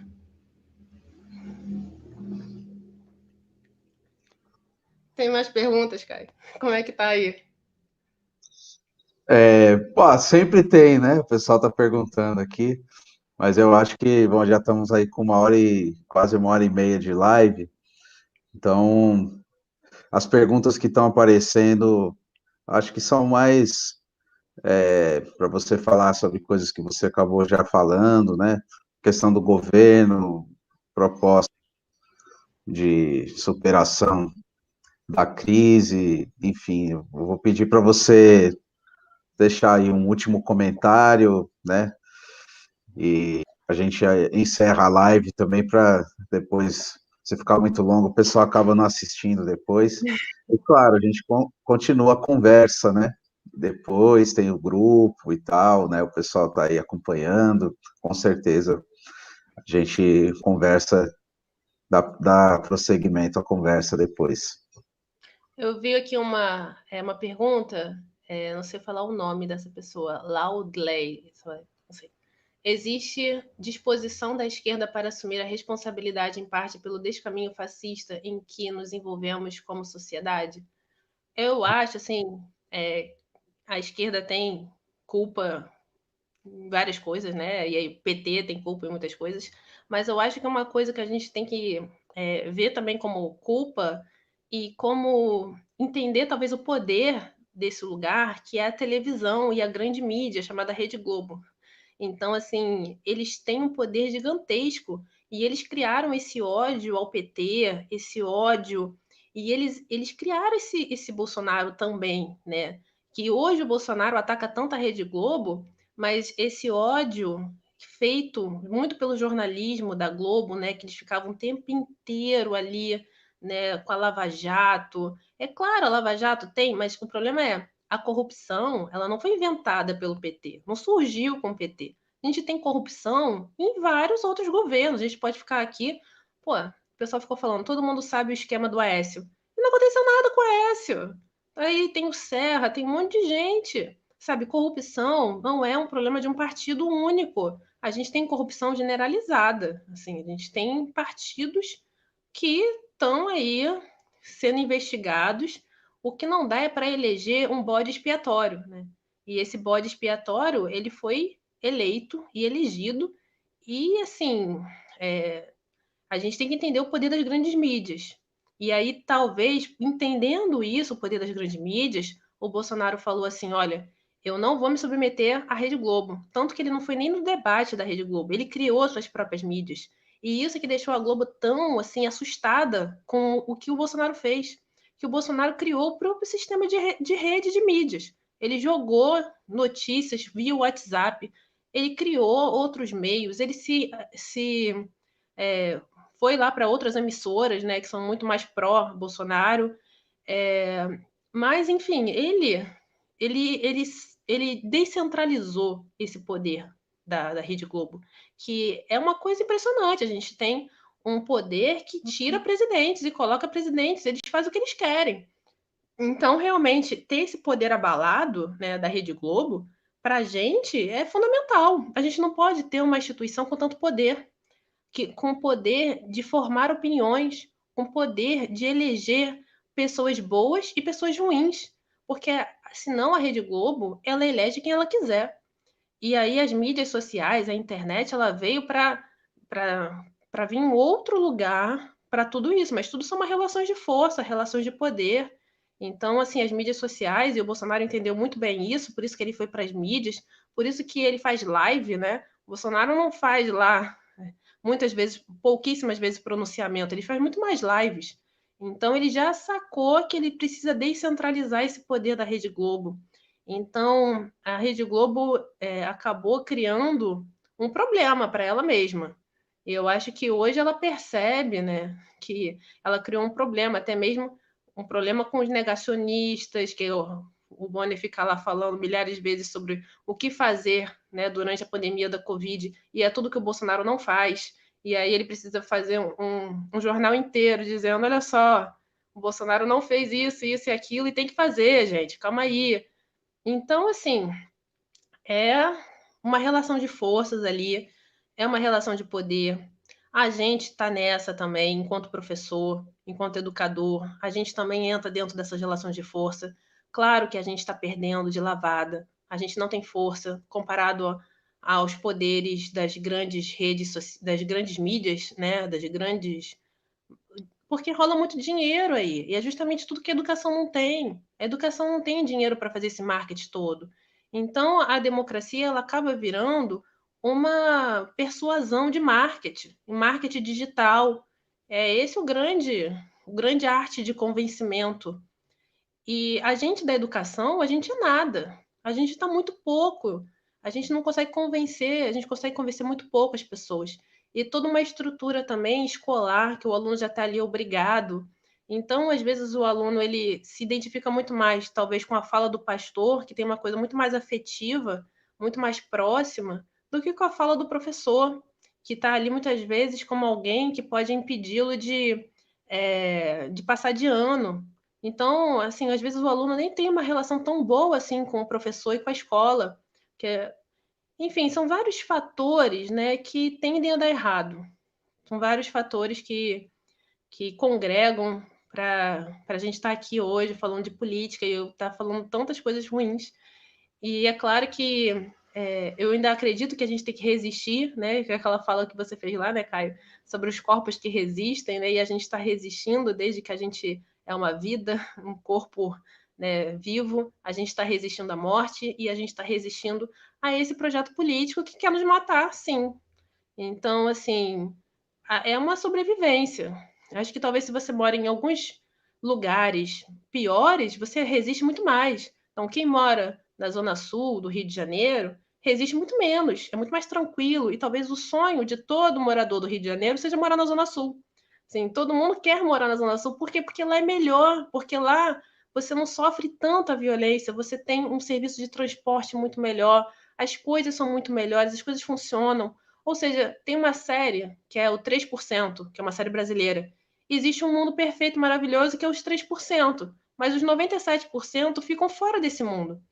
E é isso que acontece no Brasil. Existem ilhas de exceções, né? Esses 3% eles são ilhas de exceções, mas se você não está dentro dessas ilhas de exceções, você está ferrado. E aí a questão é, você vai sonhar para estar dentro desses 3%, ou você vai sonhar para que esses 3% não existam? Então, esse é o problema, né? A gente vai sonhar pelo quê? Para querer ser os 3% e não se importar mais com os 97%? Ou a gente vai sonhar para que não tenha esses 3%? Eu acho que esse é o projeto da gente, assim, eu acredito que é a gente sonhar para que não seja 3%, né? Por que tem que ser 3%? É claro que não dá para a gente pensar num mundo totalmente igualitário, né? Seria quase uma utopia. Mas pensar um mundo minimamente mais justo, isso já acontece em outros países, não é tão utópico assim. Então a gente só tem que saber pelo que lutar, por contra quem lutar, e com quem está do nosso lado, quem não está, se posicionar. Vou fazer o quê? Vai vir um monte de bolsominion contra mim? Beleza, cara, fazer o quê? Sabe? Acontece. Mas eu acho que é isso. Eu acho que, assim, estudar ética e política e não falar sobre ética e política é impossível. A gente tem que falar sobre isso, assim, a gente no sentido, quem estuda isso, quem fala sobre isso, quem se preocupa sobre isso, e quem, assim, acho que está nesses lugares dentro da universidade, que já é um lugar privilegiado, a gente tem que entender, né, o nosso lugar, entender também que nosso lugar, ele é problemático, ele é precarizado também. Então, assim, em determinado momento é privilégio, em outro determinado momento, se você comparar com outros lugares, não é tão privilegiado assim. E a gente está na luta. Eu acho que a gente tem que formar essas redes de apoio, essas redes de resistência e, assim, ir caminhando, porque é um Estado que quer realmente um genocídio, e já tá conseguindo, né? E já está normalizando essas mortes todas. E tudo bem, né? Então, acho que é por aí. Beleza, Priscila. Agradeço muito a sua presença aqui. Se você quiser falar aí das atividades do seu canal para a gente encerrar, o que vai rolar, como é que tá os seus grupos também. Então, quinta-feira, 5 horas da tarde, tem aí o meu link na descrição. Pode entrar no Telegram, que é o grupo do Telegram, que o WhatsApp já lotou. Então, entre no grupo do Telegram. Lá eu divulgo qual vai ser as próximas apresentações, né, que vão vir. Estou pensando quem vai vir para a próxima. Ainda não sei. Dia 25 tem um evento. Dia 25 não, dia 20 tem o evento do Necropolítica, Estado de Exceção e Resistência, que é com o Rubem Maciel, que é professor na Unilab, e ele tem um canal também, chama Literatura Fora da Caixa, que ele faz análise de livros, eu conheci ele pela internet também, e ele está no meu canal também, que eu fiz uma entrevista com ele, ele estuda o pensamento da esquerda no Brasil, no pensamento do Brasil não, pensamento da esquerda em geral, uma revista, e também com o Thiago Aires, também que eu conheci por causa do Alex, então é da UFC. A gente vai falar justamente sobre a Agamben, Mbembe, eu vou falar sobre o Brasil, sobre Foucault, e sobre essas questões que a gente está aqui falando sobre ética, política e etc. Então, são eventos que eu quero fazer, né? Assim, quero fazer mais. Já falei para para você, né? Já te falei do próximo evento que eu estou falando, estou querendo juntar com você e com mais gente, da gente fazer o próximo também. E o legal é que a gente consegue essa institucionalização dos eventos pela FRJ, e isso divulga, isso faz com que as pessoas queiram, né, assistir, dá até gente para caramba, e é legal que a gente fala com mais gente. E eu acho que o meu projeto, no caso, né, falando de uma fala que é uma fala muito política, eu estudo ética, eu estudo política, e eu acho que não tem como não ser uma fala política e não fazer política. Estamos aqui, estou fazendo política, estou me posicionando, e isso é uma posição política, né, que você escolhe. Então, os projetos que eu estou desenvolvendo tem um que a gente está desenvolvendo com o Alex também, com o Lucas, que veio aqui, que é um projeto sobre, igual a esse do Necropolítica, vai ser sobre educação, filosofia e educação. Ainda não temos a data certa. Eu vou propor ainda para a FRJ aceitando, a gente divulga. Então, assim, são vários eventos que eu estou querendo fazer, porque justamente dá visibilidade, né, para as pessoas conhecerem a gente da academia, conhecerem as nossas pesquisas, saber o que a gente está pesquisando. E acompanha lá no canal. O canal tá com debate sobre desigualdade social, sobre o pessoal da sociologia, eu tenho conversado bastante, pessoal da economia. Então, assim, acho que o canal ele traz muito questões que são importantes para o Brasil, importantes para todo mundo, assim, todos os brasileiros, independente se é da academia, se é da universidade, para todo mundo. E essa era a proposta, assim, de levar um pouco de informação política mesmo, ética política. Tem a minha aula lá, que talvez algumas pessoas quisessem que eu falasse mais sobre Platão e Foucault. Tem a aula que eu dei no grupo sobre Michel Foucault e os antigos, onde eu analiso muito mais o que eu analiso na minha tese mesmo, que eu trabalho com os diálogos de Platão e Xenofonte também, Aristófanes, mas está lá no meu canal, se vocês procurarem, vocês vão ver a minha pesquisa em si. E eu quis fazer hoje uma fala com você um pouco mais voltada para o Brasil, porque é o que está me tocando mais no momento, né? Eu já estou para defender a tese, então é aquele momento que você já está quase no final, assim, já entregando o material, e você já começa a pesquisar e pensar em outras coisas. Tem no nosso grupo lá o debate da Wendy Brown também, que foi uma autora muito legal que a gente debateu no grupo, e tem vídeos lá no canal da Wendy Brown também, para quem quiser, sobre neoliberalismo, cidadania sacrificial. O, o evento do Foucault também está lá no canal, para quem quiser assistir. Então, assim, tem várias coisas que foram legais que aconteceram na quarentena, e tem coisas legais também que eu estou tentando desenvolver para o futuro. E essa é a ideia aí do pensamento em movimento, continuar se movendo, e estamos juntos nessa. Mas agradeço. pela oportunidade de estar aqui falando no seu canal. Também descobri o seu canal por amigos em comum e foi muito bom também de poder te conhecer. E obrigada pela oportunidade de estar aqui conversando com você. Eu que agradeço, Priscila. Seguimos aí. Pessoal, depois dá uma espiada no canal dela, lá tem muita coisa bacana também. Agradeço o pessoal aí que está assistindo.